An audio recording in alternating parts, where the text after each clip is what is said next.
Hello சோட்டீஸ், welcome to Abi's kitchen. நாம் இன்றைக்கி வேறு லெவல் சிக்கன் பிரியாணி பார்க்கலாம். அண்ட் வீட்டில் இருக்கிற பொருள் வச்சு எப்படி செய்கிறதுன்னு பார்க்கலாம். ஃபர்ஸ்ட் எண்ணெய் காஞ்சதும் கடுகு போட்டுட்டு உங்களுக்கு நான் காட்டுற இந்த பீசஸ்லாம் மட்டும் எடுத்துக்கோங்க பிரியாணி எல்லாம் பேக்கெட்லேருந்து. அண்ட் அதை போட்டு பொரிஞ்ச அப்புறம் பச்சை மிளகாய் போட்டுக்கலாம்.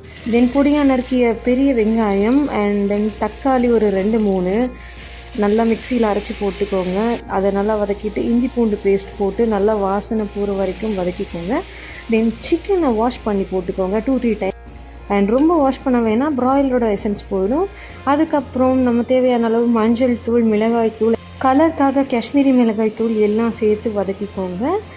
அண்ட் நெக்ஸ்ட் தேவையான அளவு தண்ணி ஊற்றிக்கோங்க. ஸோ அதுக்கப்புறம் கொதிக்க விட்டுறலாம். கொதிக்க விட்ட அப்புறம் தேவையான அளவு உப்பு, கொஞ்சம் லெமன் ஸ்குவீஸ் பண்ணி அரிசியை போட்டுடலாம். அண்ட் டேஸ்ட் பண்ணி பார்த்துட்டு ஏதாவது கம்மியாக இருந்தால் போட்டுக்கோங்க. தென் கொத்தமல்லி தழை தூவிக்கலாம். அண்ட் குக்கர் மூடி வச்சு